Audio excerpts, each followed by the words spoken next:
नमस्ते and a very good afternoon to all of you. तो हमने लास्ट क्लास में लाइफ प्रोसेसेस में न्यूट्रिशन पार्ट को स्टार्ट कर लिया था।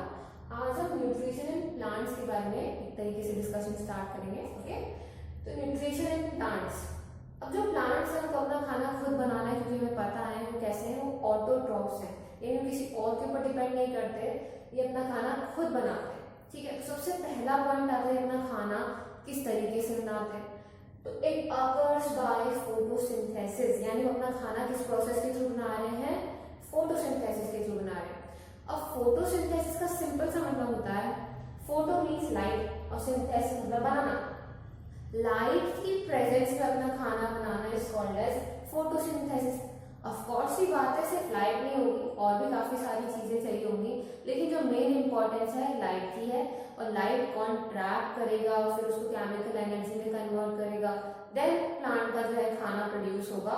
उसके बाद वो खाना जो प्रोड्यूस हुआ है वो किस तरीके से स्टोर किया जाएगा, वो सब कुछ इसके आगे हम डिस्कस करेंगे। तो सबसे पहले अपन ये जानेंगे, उसका नाम है फोटोसिंथेसिस। ठीक है, अब है क्या फोटोसिंथेसिस?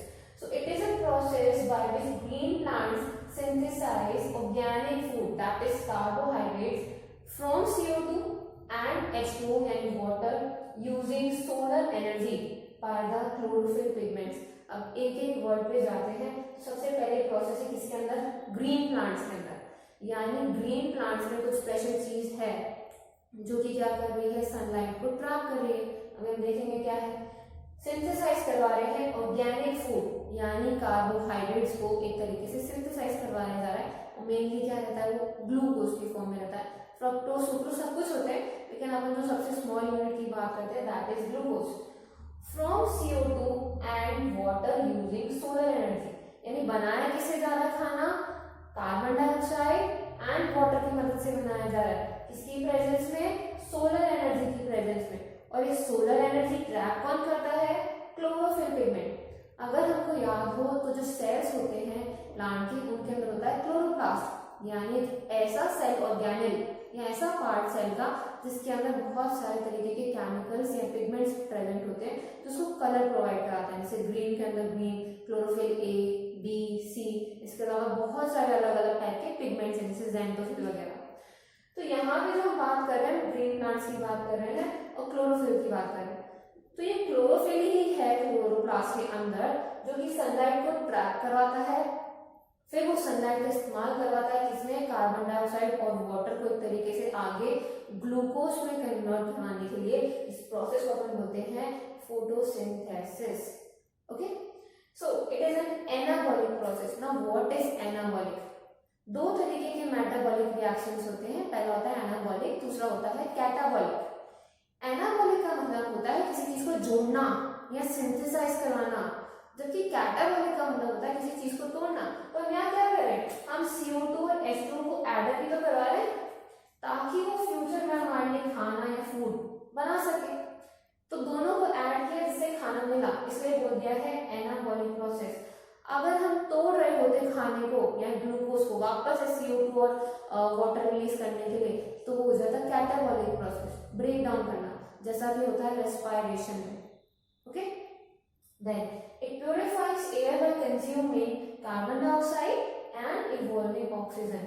एंड हो क्या रहा है, इसके अलावा क्या कर रहे हैं, बाहर जो कार्बन डाइऑक्साइड है, क्योंकि उनका खाना कार्बन डाइऑक्साइड से बनने वाला है, तो बाहर की सारी कार्बन डाइऑक्साइड अपने पास खींच रहे हैं ताकि वो खाना बना सके। तो इसमें हमारा क्या फायदा हो रहा है, वो हमारी एयर को प्यूरिफाई कर रहा है, क्योंकि हमें तो ऑक्सीजन चाहिए, हमें कार्बन डाइऑक्साइड नहीं चाहिए। ठीक है, इसलिए हमें प्यूरिफाइड एयर यानी ऑक्सीजन वाली एयर मिल रही है, जिसकी क्योंकि बेसिकली वो कंज्यूम कर लेते हैं CO2। उसके बाद एंड में उनका बाय प्रोडक्ट जो निकलेगा वो होगा ऑक्सीजन। जो मेन प्रोडक्ट है वो तो ऑफकोर्स कार्बोहाइड्रेट निकलेगा फोटोसिंथेसिस में, लेकिन एंड ऑफ द रिएक्शन में आपको ऑक्सीजन भी मिलेंगी। ठीक है, वो भी 6 मॉलिक्यूल्स, एक ग्लूकोज के साथ आपको 6 मॉलिक्यूल्स ऑफ ऑक्सीजन प्रोवाइड होगा। तो हमारे लिए भी बेनिफिशियल है, प्लांट्स के लिए भी बेनिफिशियल है, और ऑफकोर्स ये बात हेटेरोट्रॉफ्स के लिए भी बेनिफिशियल है जो कि इनके ऊपर डिपेंड करने वाले हैं। तो आप इसका स्क्रीनशॉट ले सकते हैं। So let's see the reaction of photosynthesis. इसको अपन बोलते हैं reaction of photosynthesis. Okay? सबसे पहले कार्बन डाइऑक्साइड आ रही है और उसके साथ है मॉलिक्यूल्स ऑफ वाटर्स। अब हमें याद क्या क्या रखना है कि कितने कार्बन मॉलिक्यूल्स हैं या कितने कार्बन डाइऑक्साइड मॉलिक्यूल्स हैं जो आगे जाके फिक्स होंगे इसमें ग्लूकोज के अंदर।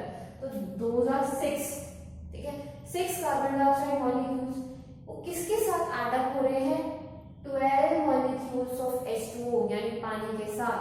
तो क्वेश्चन कहाँ से आएगा कि कार्बन डाइऑक्साइड के कितने मॉलिक्यूल्स थे, वाटर के कितने मॉलिक्यूल्स थे यानी 12। इसके अलावा किसके साथ कंबाइन होंगे, ऑफ कोर्स ये बात सबसे इंपॉर्टेंट है सनलाइट, उसको ट्रैप कौन करवाएगा, that is chlorophyll.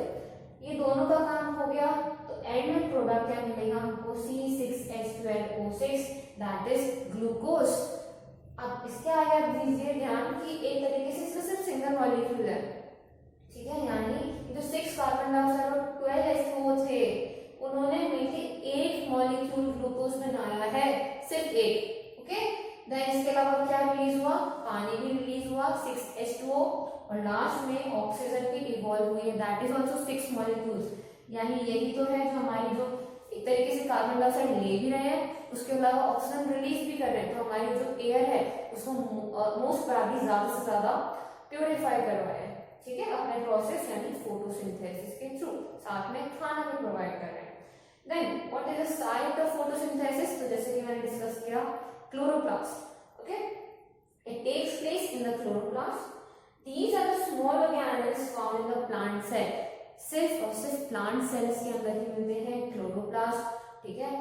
It contains chlorophyll which absorbs sunlight for the photosynthesis. काम क्या है क्लोरोफिल का, तो सीधा सीधा काम है इनको एब्जॉर्ब करानी है सनलाइट, यानी ऐसा और कोई भी एलिमेंट नहीं है प्लांट के अंदर जो सनलाइट को ट्रैप कर सके। जब तक वो ट्रैप नहीं होगी तब तक आप उसको केमिकल एनर्जी में कैसे कन्वर्ट कराएंगे, इसलिए लाइट एनर्जी को ट्रैप करने के लिए क्या प्रेजेंट है, क्लोरोफिल प्रेजेंट है, ताकि फोटोसिंथेसिस जो है स्टार्ट हो सके। ओके, तो हम देखते हैं फेजेस कौन कौन से हैं फोटोसिंथेसिस के अंदर या कौन कौन से इवेंट्स हो रहे हैं, ठीक है। तो सबसे पहले हो रहा है absorption of light energy by the chlorophyll, ठीक है। तो समझिए ये लीफ है, okay, this is a leaf और इसके ऊपर बहुत सारे क्या प्रेजेंट है, क्लोरोप्लास्ट प्रेजेंट है। ये जो क्लोरोप्लास्ट है सबके अंदर क्या होगा, क्लोरोफिल प्रेजेंट होगा और क्लोरोफिल का काम क्या था कि जितनी भी लाइट एनर्जी आई, सनलाइट आएगी उसको ट्रैप करवाएगा या एब्जॉर्ब करवाएगा। अब अगर समझे लाइट एनर्जी ट्रैप हो गई तो उसको किसमें कन्वर्ट कराना है, वो केमिकल एनर्जी के अंदर। तो ये जो लाइट एनर्जी है ये अब अंदर क्या कन्वर्ट करवाई जाएगी, केमिकल एनर्जी के अंदर। अब केमिकल एनर्जी में कन्वर्ट हो गई मानिए, और क्या होगा साथ में splitting of water molecules into hydrogen and oxygen, यानी क्योंकि एनर्जी प्रोड्यूस हो गई तो एनर्जी क्या करेगी, H2O को स्प्लिट करवाएगी हाइड्रोजन और ऑक्सीजन के अंदर, ठीक है, साथ में इलेक्ट्रॉन्स भी बनेंगे कुछ। अब जो ये इलेक्ट्रॉन्स बने हैं ये क्या करवाएंगे, ये रिडक्शन करवाएंगे कार्बन डाइऑक्साइड का इनटू कार्बोहाइड्रेट, यानी CO2 in the presence of electrons will be get converted into C6H12O6, साथ में बाकी चीजें भी ऐड अप हो जाएंगी तभी H12 और O6 भी आ जाएगा, ठीक है। यानी एक तरीके से पूरा रिडक्शन हुआ, ओके, जिसकी वजह से हमें क्या मिल गया, कार्बोहाइड्रेट यानी हमारा ग्लूकोज मिल गया और साथ ही साथ क्या रिलीज हुआ, ऑक्सीजन भी, और थोड़ा बहुत क्या रिलीज होगा एंड में, वाटर मॉलिक्यूल्स यानी 6 मॉलिक्यूल्स ऑफ वाटर। तो ये पूरा प्रोसेस क्या कहलाता है, फोटोसिंथेसिस। ये जो फोटोसिंथेसिस हो रहा है इसमें एक स्ट्रक्चर की इन्वॉल्वमेंट होती है that is stomata. Stomata directly involve नहीं है लेकिन स्टोमेटा पे एक चीजें होती हैं, दोज आर क्लोरोप्लास्ट, तो क्लोरोप्लास्ट सीधा सीधा इन्वॉल्व है, इसलिए हमको स्टोमेटा के बारे में भी थोड़ा बहुत आइडिया होना चाहिए।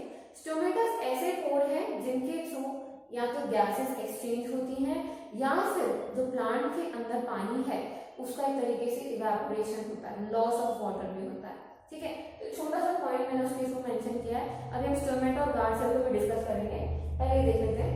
इन desert plants carbon dioxide is taken up at night, क्योंकि जो डेजर्ट प्लांट्स हैं बहुत ज्यादा हाईली ड्रामेटिक कंडीशंस होती है डेजर्ट की, बहुत ज्यादा हाई टेम्परेचर होता है, ठीक है। तो स्टोमेटास अगर दिन के समय खुले रहे इतनी तेज धूप में तो जितना भी प्लांट का पानी वो सारा का सारा इवेपोरेट कर जाएगा, और ऐसा तो प्लांट चाहता नहीं है, ठीक है, वरना उसकी डेथ हो जाएगी, विल्ट कर जाएगा या सूख जाएगा एक तरीके से पूरा। तो क्या होगा के स्टोमेटास दिन में क्लोज रहते हैं। ओके, जैसे नॉर्मल बाकी सारे प्लांट्स के स्टोमेटास खुले रहते हैं, लेकिन डेजर्ट प्लांट्स के स्टोमेटास दिन के समय बंद रहेंगे। वो उनका इवोल्यूशन है कि वो एक डेजर्ट कंडीशन में उसके लिए या अडेप्टेशन है। सो वो क्या करेंगे, जो CO2 है उसको रात में लेंगे, दिन में नहीं, जैसे बाकी नॉर्मल प्लांट कर रहे हैं, दिन में ले रहे हैं, यहाँ ऐसा नहीं होगा, ठीक है, नाइट में ही। And prepare an intermediate which is acted upon by energy stored during the day. यानी उन्होंने CO2 रात में ली है, तो क्या करेंगे, वो सुबह होने का वेट जरूर करेंगे, लेकिन उससे पहले इंटरमीडिएट बना देंगे, यानी सीधा ग्लूकोज नहीं बनाएंगे, अभी पूरा खाना नहीं बना है, अभी आधा खाना बना है, थोड़ी सी प्रिपरेशन करके रख ली गई है, ताकि सुबह को जब अगली मॉर्निंग आएगी तब बेसिकली ग्लूकोज में उसको कन्वर्ट कराया जाएगा। ठीक है ये बात, उसको आप पेन डाउन कर लीजिए या स्क्रीनशॉट ले लीजिए। हाँ जी, तो लेट्स सी स्टोमेटा। स्टोमेटा क्या है बेसिकली बच्चों, छोटे छोटे से पोर्स हैं जो कि लीफ के सरफेस के ऊपर प्रेजेंट है, जिनका काम क्या है, गैसेस एक्सचेंज में हेल्प करवाना, यानी कार्बन डाइऑक्साइड और ऑक्सीजन में एक तरीके से हेल्प करवाना, उनका एक्सचेंज कराना। लेकिन सबसे इम्पोर्टेंट काम क्या हो जाएगा, जो सनलाइट है, क्योंकि वो क्लोरोफिल के थ्रू ही अंदर आएगी, एब्जॉर्ब कराई जाएगी, तो जो क्लोरोफिल या क्लोरोप्लास्ट है वो स्टोमेटा से ऊपर ही रहता है। ओके, अब बात कर रहे हैं गार्ड सेल्स की, तो गार्ड सेल स्टोमेटा का ही पार्ट है। अगर इन टोटल बोलते हैं उसको स्टोमेटल अपर्चर, तो उसका एक छोटा सा हिस्सा है गार्ड सेल्स। गार्ड सेल्स कौन से सेल है, वही सेल जिनके ऊपर क्लोरोप्लास्ट प्रेजेंट है, यानी स्टोमेटा का वो हिस्सा जिसके ऊपर क्लोरोप्लास्ट प्रेजेंट है, जो अपने अंदर क्लोरोफिल रखता है, और इसकी ओपनिंग और क्लोजिंग क्या करवाती है, स्टोमेटा को खुलवाती है या बंद करवाती है। तो एक बार इसको देख लेते हैं हम स्ट्रक्चर को। सबसे पहले देखिए स्टोमेटा का स्ट्रक्चर में क्या है, ये जो बीन लाइक सेल्स आपको बीच में दिखाई दे रहे हैं, बीन लाइक यानी किडनी बीन्स होते हैं ना, बिल्कुल वैसा, उसको अपन बोलते हैं गार्ड सेल्स। ये दोनों क्या है, गार्ड सेल्स प्रेजेंट है ये दोनों। देन इस साइड में आपको सेल्स दिखाई दे रहे हैं, इनको हम बोलते हैं सब्सिडरी सेल्स। सब्सिडरी का मतलब होता है सपोर्टिंग, ओके, जो किसी तरीके से मदद कर रहा हो, यानी कहीं ना कहीं ये ओपनिंग और क्लोजिंग में गार्ड सेल्स को मदद करवाएंगे। Okay, then comes stomatal pore, यानी जो बीच का हिस्सा जिसको हम एक्चुअल में स्टोमेटा बोलते हैं, उसको एक्चुअल में हम बोलते हैं स्टोमेटल पोर। ठीक है, ये स्टोमेटल पोर है, यानी खाली हिस्सा है, और ये क्या है, इन गार्ड सेल्स के ऊपर क्या प्रेजेंट है, क्लोरोप्लास्ट प्रेजेंट है, ठीक है, जो अपने अंदर क्लोरोफिल रखता है। तो क्या हो गया, दो गार्ड सेल्स हैं, बीच में स्टोमेटल पोर है, साइड में सपोर्टिंग के लिए सब्सिडरी सेल्स हैं, और इन गार्ड सेल्स के ऊपर क्या है, क्लोरोप्लास्ट है। इस पूरे अपर्चर को हम बोलते हैं स्टोमेटल अपर्चर।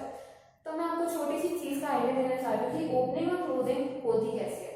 ठीक है, तो समझिए फॉर एग्जांपल बाहर बहुत ज्यादा मॉइस्चर प्रेजेंट है, तो मॉइस्चर को एब्जॉर्ब कौन करवाएगा, ये गार्ड सेल्स एब्जॉर्ब करवाएंगे। ठीक है, अब समझिए H2O अंदर आ गया, यानी पानी बहुत ज्यादा अंदर आ गया, तो कोई भी चीज के अंदर पानी ज्यादा भरा जाएगा तो क्या हो जाएगी, वो स्वेल कर जाएगी, यानी फूल जाएगी। तो ये अपने फूले हुए स्ट्रक्चर में आपको भी दिखाई दे रहे हैं, यानी बीच का हिस्सा एक तरीके से फार अपार्ट हो जाएगा, दूर हो जाएगा, उसको अपन बोलते हैं स्टोमेटल पोर खुल गया, ओपन हो गया।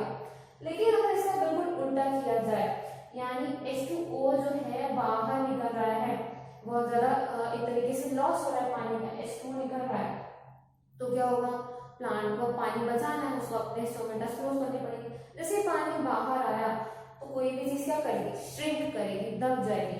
तो जो पोर्स पहला दिख रहा था, जो पोर दिख रहा था, वो क्या हो जाएगा, क्लोज हो जाएगा, क्योंकि ये जो आपको बीन लाइक स्ट्रक्चर दिख रहे हैं, समझिए कुछ ऐसे थे, ठीक है, अब वो कुछ ऐसे फ्लैसिड से हो जाएंगे, तो उनके बीच का जो गैप था वो तरीके से बचा नहीं, वो पोर जो है बंद हो गया, उसी को हम बोलते हैं क्लोजिंग ऑफ द स्टोमेटा। यानी जब पानी अंदर जाएगा, गार्ड सेल्स स्वेल करेंगे तो ओपनिंग होगी, लेकिन जैसे ही वाटर बाहर आएगा, मॉइस्चर बाहर आ जाएगा, तो जो गार्ड सेल्स है वो श्रिंक कर जाएंगे, जिसकी वजह से क्लोजिंग ऑफ स्टोमेटा हो जाएगा। ओके, आप इसका स्क्रीनशॉट ले सकते हैं। एंड आज हमने न्यूट्रिशन इन प्लांट्स को कंप्लीट कर लिया है, कल हम न्यूट्रिशन इन एनिमल्स और अमीबा को डिस्कस कर लेंगे। ठीक है, आपको इसमें कोई भी क्वेरी है तो प्लीज कमेंट डाउन, कोई भी query. Okay, thank you so much.